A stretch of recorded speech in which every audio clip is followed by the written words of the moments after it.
Hello and welcome to Kraftwerke, and this is just a quick one. I wanted to show you the drum mic set I got. A quick just look at, no sound samples, anything like that, except the audio, which is recorded with one of the overheads, just to give you an idea. So what this is the Gear4music DMS-D7. It's kind of entry-level drum mic and kit, 7-piece, two condensers, overheads, small diaphragm, and 4 tom and snare voiced ones, dynamics, and 1 bass drum dynamic, a large one. So it goes through the typical kind of like 1 bass drum, 20 to 16 kilohertz, 4 snare drum and toms, voiced for toms and snare, 60 to 18 kilohertz, and then the 2 overheads, transducer principle, condensers, 20 to 20 kilohertz. They've got a bit of an up curve on their graph, so they're very much voiced for cymbals and stuff like that. Now the audio is going through that, through a bit of a noisy binary there, so I'll clean up the noise, or I'll try to clean up the noise. But anyway, the noise is not the microphone, because I've used it before, and the noise floor is actually fairly low.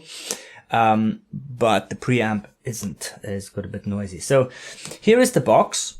It comes really nicely packaged, very safely packaged. The box has its own key, so you can lock it if you need to. The mics are really nice quality. They feel really solid. They are all metal. They have got a nice windscreen and actually like a little piece of felt inside again. So they look really good. They look really tidy inside. They're quite heavy. They feel very solid. So that was one of the snare tom mics. This is the bass drum mic. We've got 2 what I would say pencil condensers or small diaphragm condensers. PCM 6100. I've had these on acoustic. Actually, I did test them out on acoustic and on vocals, as you can hear. But with their little bit upward curve, they're a little bit more voiced for kind of like more upper frequency instruments.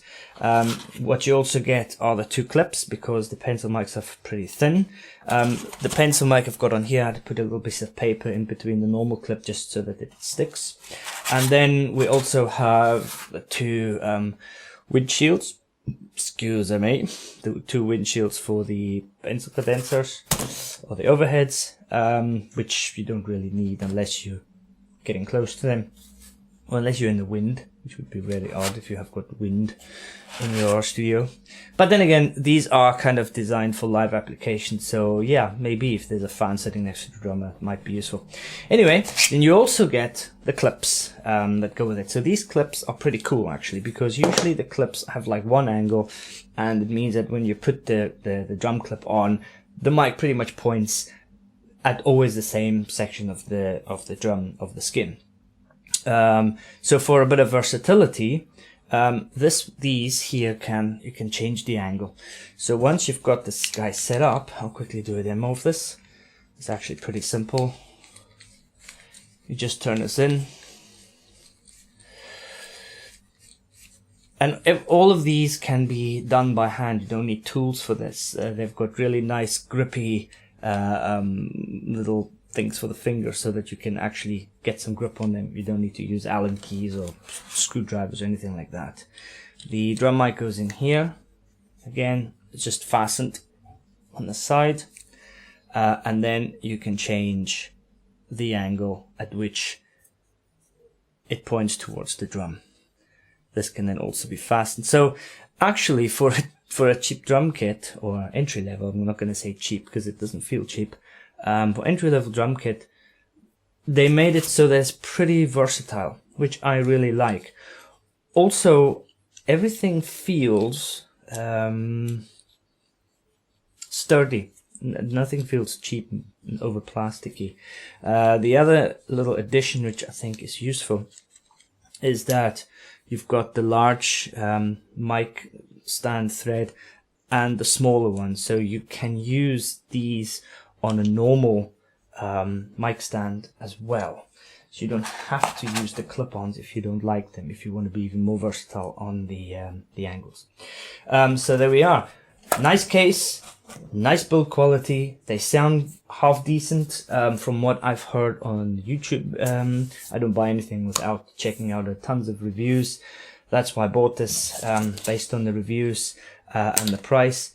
Hopefully by the weekend or next week we will have this on the drum kit ourselves, and I'm really hoping that we'll be able to put some sound samples up, because the condensers, the overheads have proven themselves. I've used one of these in front of a cab, which is very common to use drum and snare, well, tom and snare mics in front of loud guitar cabs. They have a tendency to be, you know, to be quite good for that. They have they're good. They can take the volume. They have a bit of a warm curve to it, so they usually sound fairly pleasing in front of a cab. So there you go. This is the DMS-D7 Gear4music, which I think is actually GAT set, but I stand corrected. So till next time, thank you for watching. Bye.